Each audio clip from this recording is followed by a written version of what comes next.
हर हर महादेव। चलिए दोस्तों, हम आ चुके हैं भारत का आखिरी और पहला गांव माना गांव। बद्रीनाथ धाम के आगे 6 किलोमीटर आने वाला ये माना गांव है।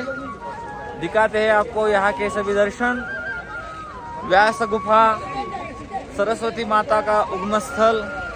चलिए तो बढ़ते हैं आगे। करते हैं महावीर घंटा कर्ण प्रवेश द्वार से माना गांव में प्रवेश। इस क्षेत्र के रक्षक देवता महावीर घंटा कर्ण जी है। करते हैं उनके भी दर्शन।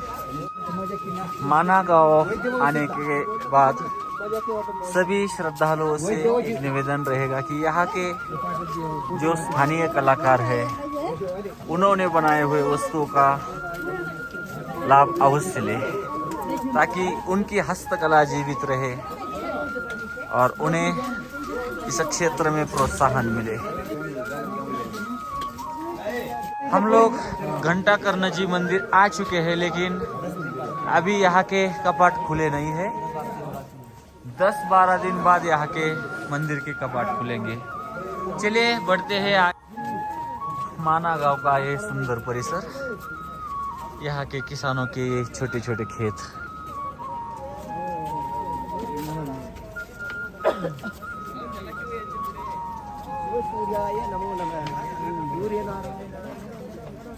शीतकाल में इस गांव में कोई नहीं रहता। बर्फवृष्टि के बाद सब लोग नीचे अपने अपने गांव चले जाते हैं।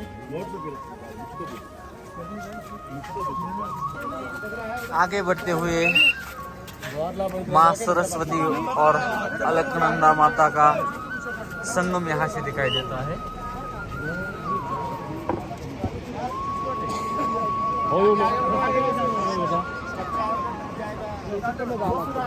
देख सकते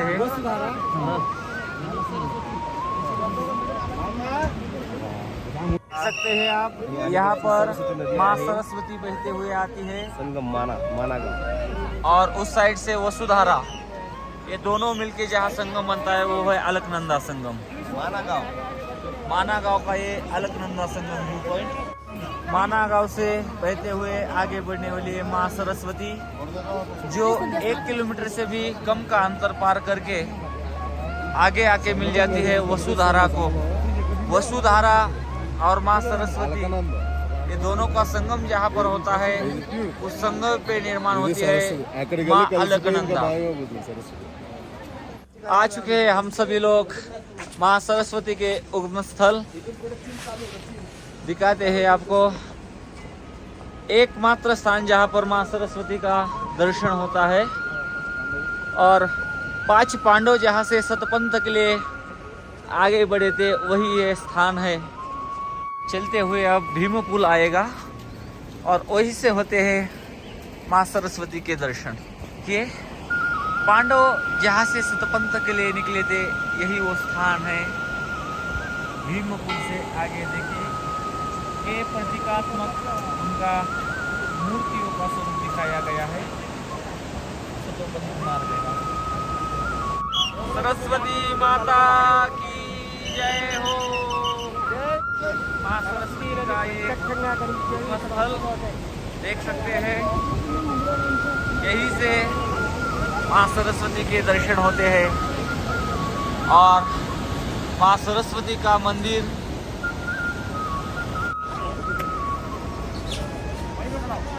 यहाँ से बहते बहते माँ सरस्वती बढ़ती है आगे, और 1 किलोमीटर आगे जाने के बाद वसुधारा से मिलकर दोनों का संगम मिलके हो जाता है माँ अलकनंदा का उगम स्थल। करते हैं दर्शन माँ सरस्वती के मंदिर के। मंदिर अंदर जाके फोटो खींचना मना है, बाहर से ही कीजिए दर्शन माँ सरस्वती मंदिर के।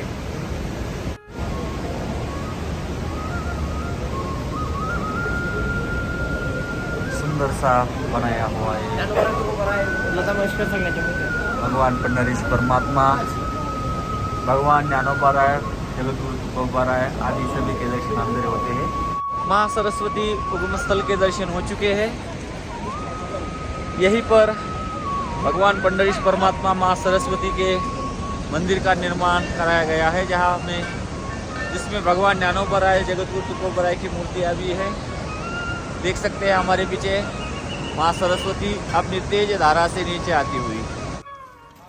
चलिए आ चुके हैं हम लोग माँ सरस्वती का दर्शन करके आगे व्यास गुफा के दर्शन करने। ये वही व्यास गुफा है जहाँ पर महर्षि वेद व्यास जी ने तपस्या करके भगवान गणेश जी के हाथों सभी पुराण ग्रंथों का लिखान करवाया।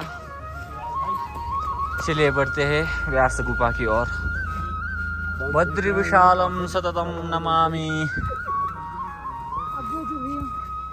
सत्यम परम धीमहि।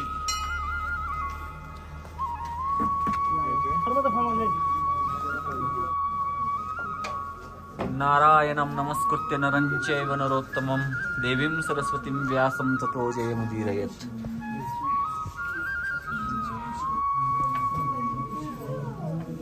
शयनं पद्मनाभं सुरेशं विश्वाधारं गगनसदृशं मेघवर्णं शुभांगं लक्ष्मीकान्तं कमलनयनं योगिभिर्ध्यानगम्यं वन्दे विष्णुं भवभयहरं सर्वलोकैकनाथं।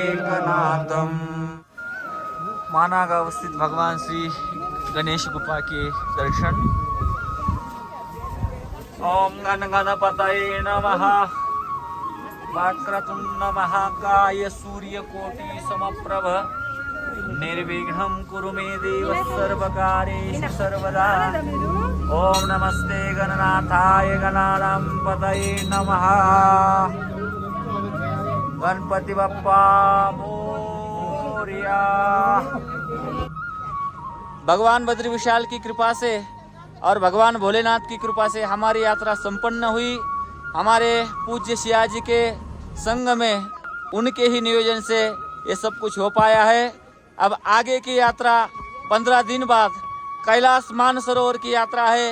जो कोई इच्छुक हो हमारे सिया जी से संपर्क करे। बोले बद्री विशाल भगवान की हर हर। भारत माता की वंदे। यहाँ के लोकल हस्तकलाओं ने बनाए हुए सामान हम खरीदने वाले हैं। शॉल वगैरह बहुत अच्छे मिलते हैं यहाँ पर।